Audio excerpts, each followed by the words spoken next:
everybody, welcome. Thank you for joining me today. I'm so happy that you're here with me. And let me talk to you about my cute little emoji, okay?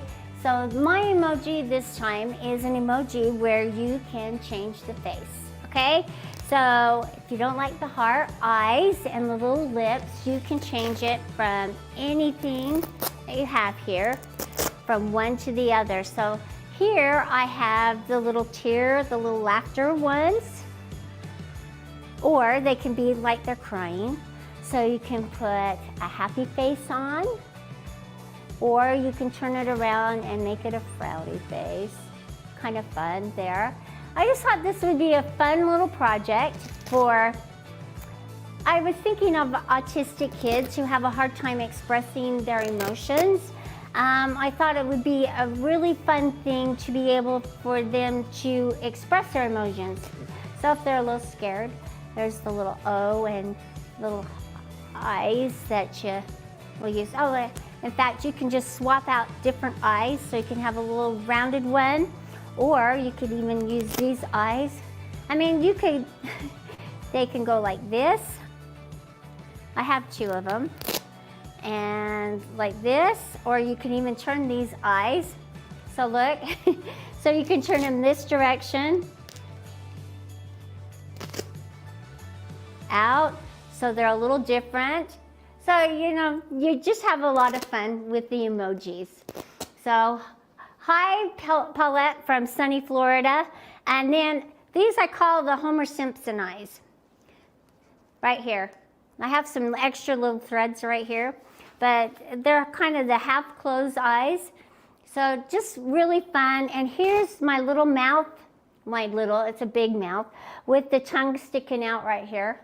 So that was a lot of fun. So just a lot of fun with the emojis, and just go to town and do them. So let's get started. And let me show you what I'm gonna do. Oh, and here's these eyes that go with this mouth. So you have one big one and one smaller one. And this is my husband's favorite emoji right there. That's his favorite emoji that he likes to send on the phone all the time. So just have a lot of fun with them. Today I'm just going to show you a different way to make the emojis. I'm just going to leave him a little blank. So notice how I did it was I did this on minky fabric to make it really, really soft. And I sewed while it was on the frame. I sewed the little Velcro strip on it, and I made sure that it was placed very securely. I didn't go over my pins or anything, but I really held it down very secure, and then I just went and stuffed it. Now, I did have a pocket on the back, but the pocket distorted the emoji, and so I just took it off. I just unpicked it and took it off because I didn't like him being so distorted. So he looks a lot better. And the pocket was just to hold all the little bits and pieces for the faces, but I think I'll just put him in a little bin and call it good. So I'm just gonna put the little laughter eyes on while he watches what we're going to do today. And I'll put a little smiley face. Oh, I have a mustache here too. So we'll just do the mustache.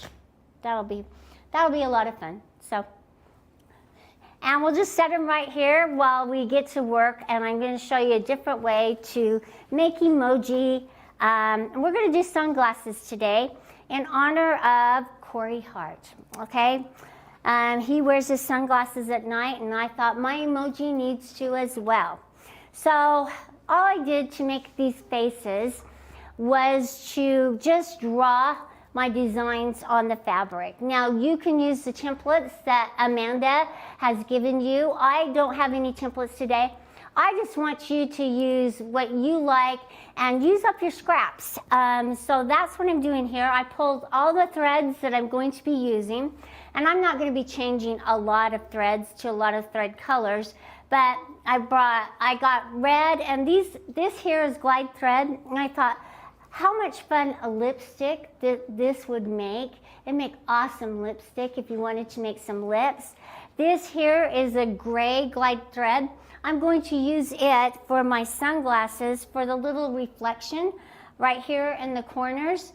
So I'm going to be changing into that. And then I just got some others. I thought, how much fun would it be if you wanted to make these seasonal? You could make an Easter bunny, you could make a Frankenstein. Use your imagination and go hog wild, because these are not hard to do. What I've done here is I've just layered my fabric. I have the bottom, the batting, and these are all scraps from classes, and a top. And I'm using the black as my base because I feel like everything pops with the black and it's just a nice base color. But I used the yellow as my base when I was making my emoji because he is yellow. I have my black thread on right now, and I'm going to outline a couple of different things. This little one here up here is a little smile, and I thought it was that teeth smile, okay? But I wanted to add braces to it. I thought adding braces, so the little square things aren't food in the teeth. They're just braces. So I'll use the silver gray to go back and make braces. But to do this one, I think I want to use the yarn on it because the teeth will pop.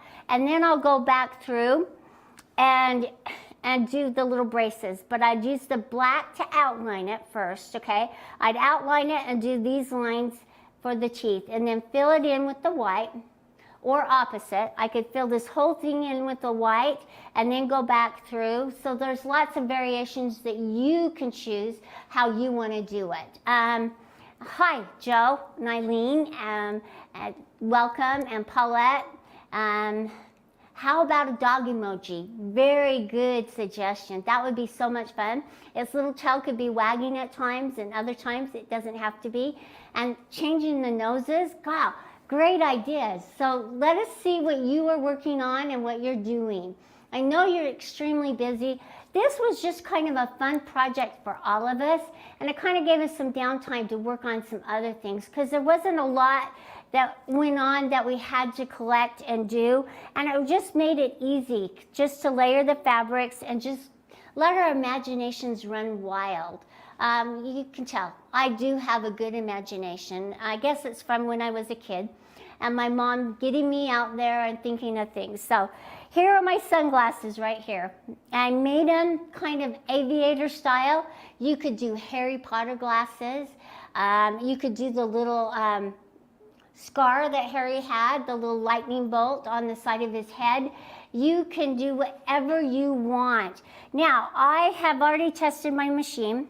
I tested it right up here, and you can see that I have the red underneath, and my tension looks pretty good because it didn't pull up through.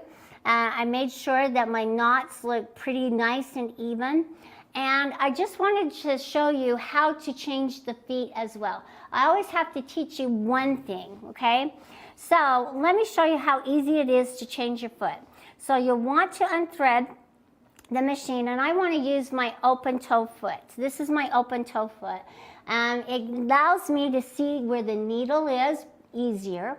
And so as I'm moving around the glasses, it will let me know that I'm staying on the lines. It'll let me see that I'm staying on the lines that I've already drawn, okay? So that's why I wanted to change the foot. And I wanted to show you, don't be afraid to change your feet. The different feet give you different options to work with, and they all have a special item.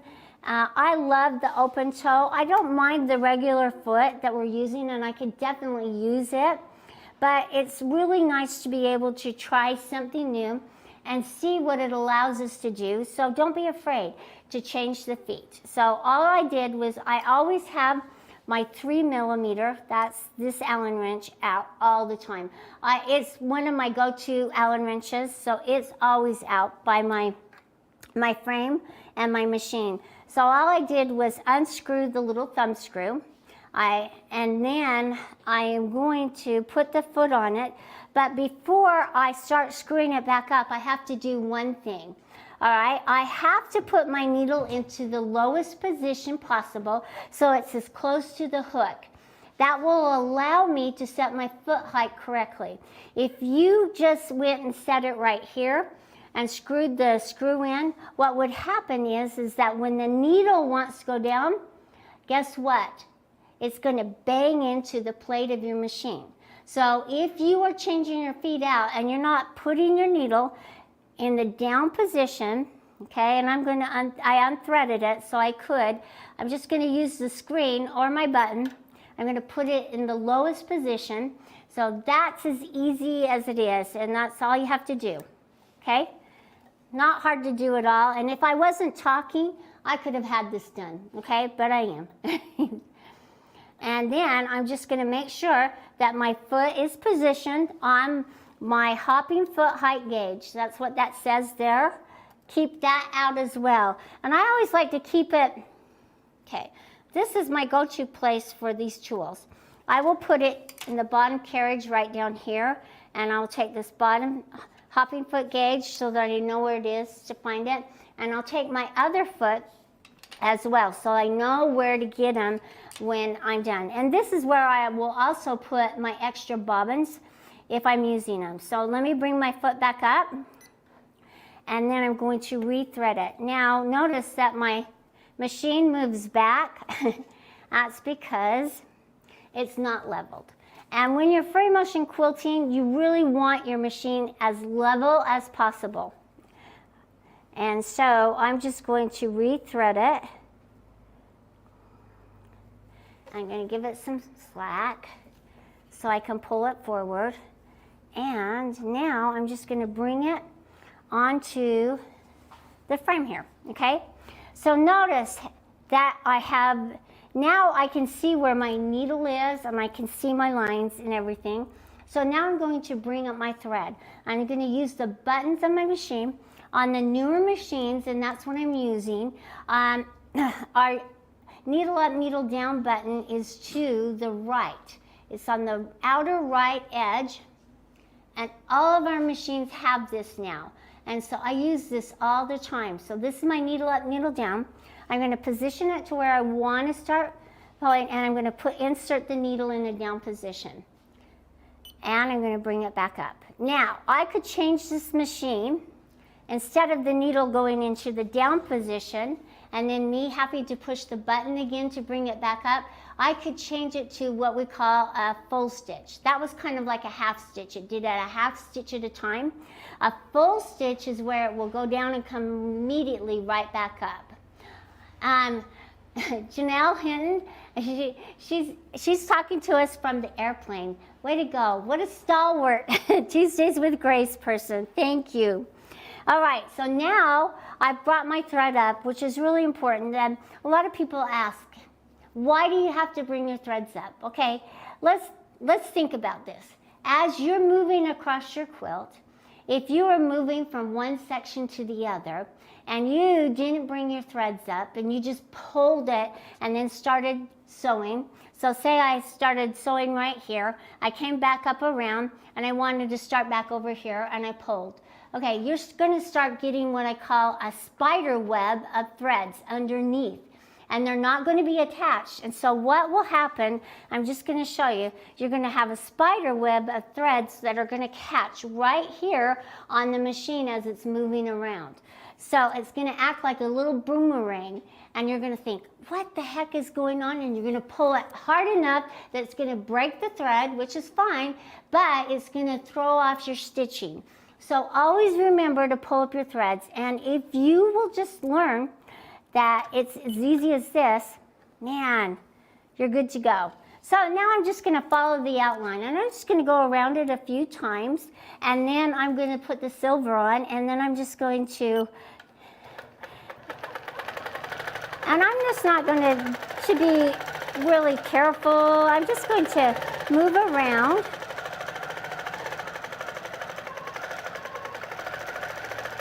Just around it a couple of times, trying to stay on the line, and just have fun with this. I'm just making an outline so I can cut out around it. And I probably should have did this in gold, so it'll be aviator. I didn't have any gold, but I could change it to a yellow and make it gold. But that's okay, you get the gist. You do you. This is what I had now. I've gone around it a couple of times. Now I'm just going to go back across. This is my one piece that I'm going to connect. Just think of this as black, pewter, and now I'm going to go around, and now I'm going to come down right here and do the other piece. That's the bridge.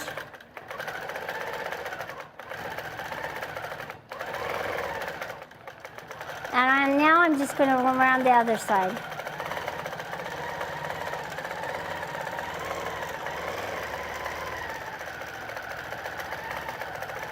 And I have this on a pretty small stitch because I want to cut out around it. But you don't need to use the yarn. You could definitely get away with just doing this little bit that I'm doing.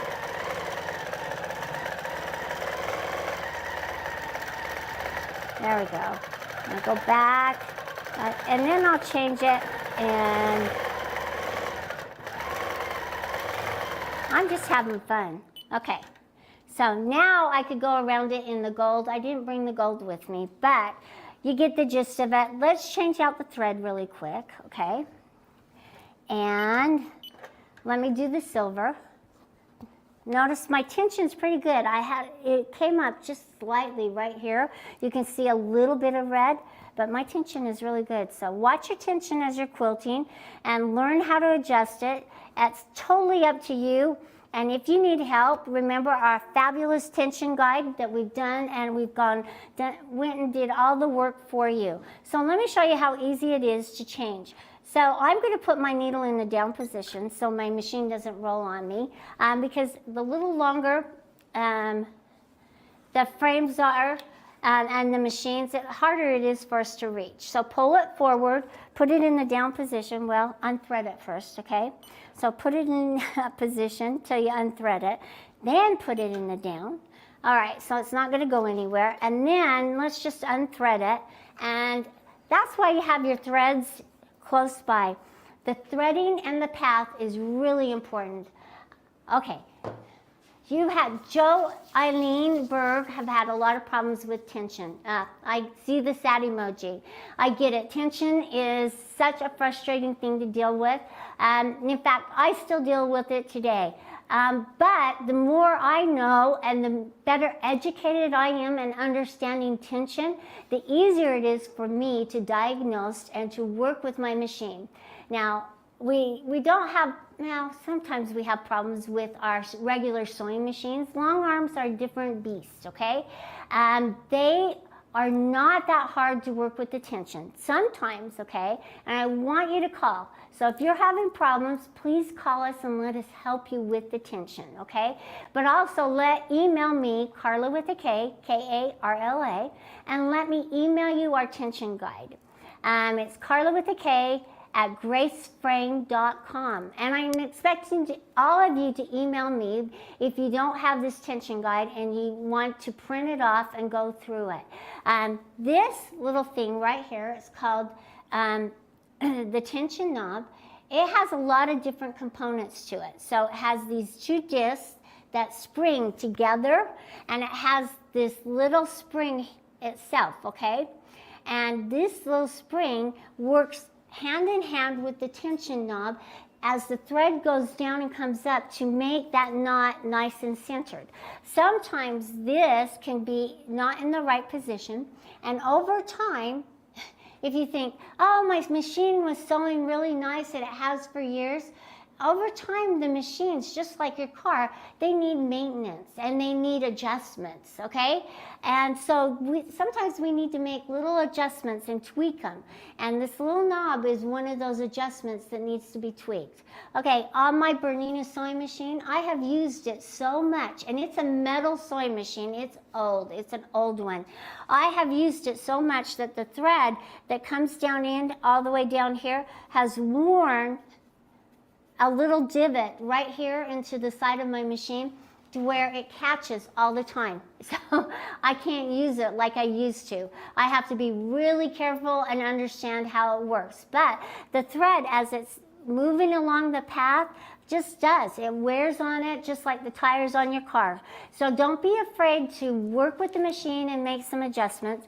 These little knobs are not hard to take apart. They're not hard to learn to set the spring to the right position. The spring really has a lot to do with it, with the positioning of it, and the disc coming together. So that's why you screw it in and screw it out to loosen and tighten your tension. It also works with the extra threads that you're using out there.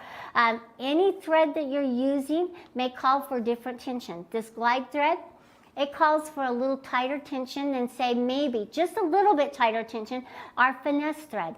But they both use a size 18 needle, okay?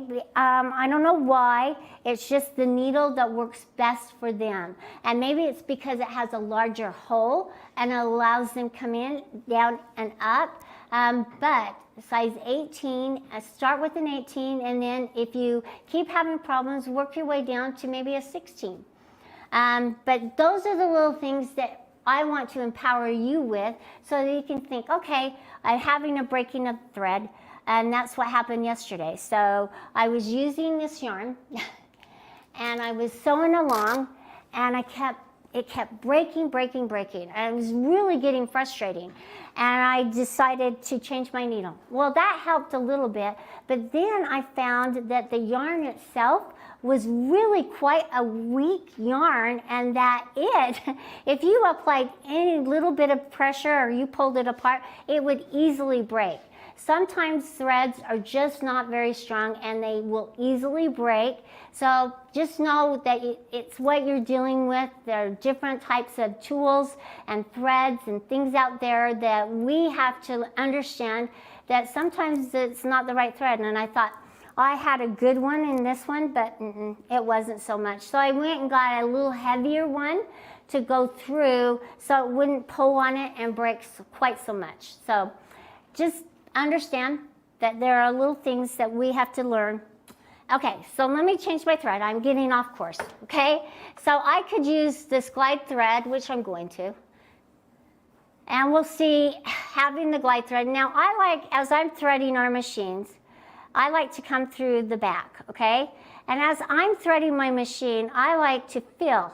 This is a brand new machine, so there's not going to be any problems with it. But if you have an older machine and you've been using it for a while, like I said, the threads can wear and they can kind of start wearing on it. Any of these can be replaced. So if you have threads that you've been using it for years and done hundreds of quilts on it, it may have worn a little, what we call a little divot on it. And so we need to replace it. And it catches. So I like to feel, and you will feel as you're threading it through these posts and these tension guides, you will feel if it catches just slightly, then there is a little burr that's grown up on it, okay? And, okay, so they say they have the tension guide. I heard it was better to cut the thread at the top to change the colors and then to pull it out so that you're not going against the tension and leave the thread. Is this right? Well, I'm not quite sure I understand what you're talking about, but I do cut the thread and it is easier for you to thread it through. So I guess I'm not quite sure what you're asking, but I just noticed that I did a class the other day, and so there are a couple little things that could go wrong. I'll say our eyes as we get older have a little harder time as we're threading. So we need to make sure that they're going through the disc and we're pulling them towards it. This tension guide is just as important as this tension. And pulling them, flossing them through the disc is so important. And I can't tell you how important that is, because if you're not, you won't have any tension whatsoever. And this little hole is lining it up to put it through the tension guide. And then this hole here is lining it up for you to come back and put it through the tension guide. Now, somebody I noticed that they had really bad tension in the class. And I was like looking at it, trying to figure out what is going on, because it looked like it was threaded okay. And I was trying to figure it out. We were doing our test. And then I noticed that this thread right here was back behind right here. And that's why her tension looked so bad underneath. So I put it back through the disc, brought it up through and over the spring and then down, okay? And on this machine, I could tell that this is a little tighter than other machines. So start with it a little tighter, but then as you're quilting, you might have to loosen it up for the different types of threads. So I'm going to make sure that you bring it through the little tension guide, but this is also just really important. And make sure your needle is aligned as well. Now, you all may need to call us and let us help you through it, and that's what we're here for. After you've done everything that you can think of, we're here to help you, and that's when you call the text and say, hey, I'm really having a struggle and a challenge, and let us help you through it. And Susie says, I have found that on my Q19, my threads tend to break in the post. Okay, the silver post first from its thread. So if you do, there is probably a burr on your post, and we need to replace it. And you're right, it's not very old, but it might have started out with just a slight little burr, and as the thread's going through it, it's just gotten more and more and more and a deeper little burr. So let's get that changed out. Give us a call. It's not that expensive, and it's just a really inexpensive little part that you can just tap in and get it replaced. All right? Or, okay, I have another thing. They have what they call sanding thread. So it's a thin thread, thin piece of sanding thread that comes on a wire disc, and it's just a long string of sanding thread. And I have done this as well. I put the sanding thread through this, and I flossed it back and forth, and it works wonders. So if you could go to Home Depot and ask for some sanding thread, I don't know if that's what they call it, but it's just sanding wire, maybe. Maybe that's what it's called.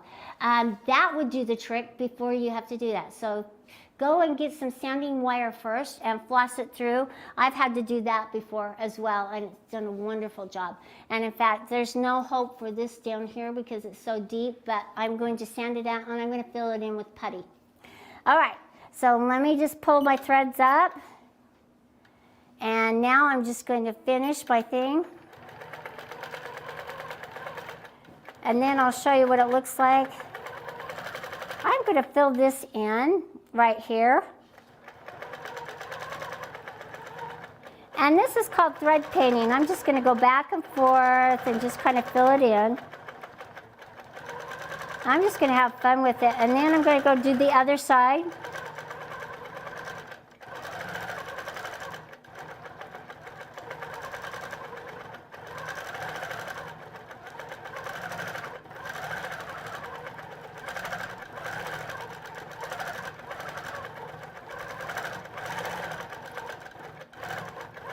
And I can see a little bit of my red, but I'm not going to worry about it.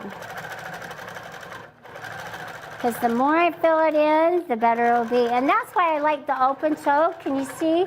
It's allowing me to see where I need to go back over just to fill in those areas. And that's why I wanted to change it to it. Pretty cool. All right. So now I want to pull up my thread and go do the other side. And then I'm just going to cut this out so you guys can see. I really do hope that you try different things, different ways to quilt, and just show me what you're working on. After I get done with this, I want to tell you what's going on next week. It's our question and answer. I got a long thread here. I'm just going to pull it out, and I could probably work that in. So next week is our question and answer. So I'd really like you to send me questions, send me some pictures of what you're working on, and send me a picture if you're having struggles with your tension so we can work with you to get it taken care of. I need a picture of the top and the bottom of your quilt and send it to Karla with a K, K-A-R-L-A. That's how I learn, and that's how I help others, is through your questions and helping you. So make sure you send them to me, and I will definitely get you helped, and we'll get you up and quilting in no time. Now, it may take me a little while to diagnose and figure out, but man, I'm on board, because every time you send me a question, I learn something new that I can pass on to you all. All right. There's my sunglasses. Okay. So we'll cut the sunglasses out, and I have to sew the little piece of Velcro on the back of them on the sewing machine, but I just lined everything up. But there we go. And that's all you need. You don't need a lot to make these emojis or to make anything. Use your frame and your machine as much as possible. Think of all the things that you could do to utilize that expense and enjoy it. Enjoy the prospects. And then send us your questions for next week to post questions on Facebook and Instagram with hashtag, that's the #, TWGQA. And I want to hear from you. I want to share with others what you are working on. So please send us your hashtag with TWGFeb. So if you're doing emoji, even if you're not, whatever you're working on, we want to see and what you're doing. Next week, we're going to do the question and answers, but next week I will have a quilt pattern for you to make and sew up. So we're getting ready for March. It's March Madness, and it's March Ruler Madness here. Well, we're going to go through and teach you ruler work. From the ground up, how to draw and design your quilt, how to use the ruler base, how to use the different style of rulers out there. So this little quilt, if you want to sew it up, we will have the pattern for you next week to hurry and sew up. It's not a complicated one, but I just thought it'd be really nice to go through the rulers. I have a lot of people ask me, how do I use them? I don't know if I want to invest in them. You do, because it's a lot of fun. It's just a different way to quilt, and you will be amazed at how beautiful quilts turn out by using rulers. So make sure that you join me next week to get that pattern. Let's get it sewn up, and then the week after that, I'm going to show you how to mark it and how to start using the rulers. Paulette says, who is going to Daytona? Well, Nathan will be there, but it's a virtual trip right today.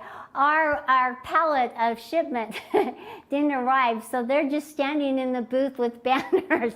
We're hoping it gets there tonight, but make sure you stop and say hi, because he'll be there and he'll love to see you. It's Nathan and Laurel, and I can't remember who else is there with him. He has a little crew, and they're anxious to get their pallet of stuff there so they can get it set up. It's been quite an adventure here. We have 3 shows this week. I'm hoping that I make it out of here tomorrow to go to QuiltCon. So if you're going to be at QuiltCon, please look me up, okay? I'll be in the Grace booth, but it's being run by a dealer. It's sewingmachines.com. I will be there, so make sure you stop by at QuiltCon. And then we are at the Hampton, Virginia show.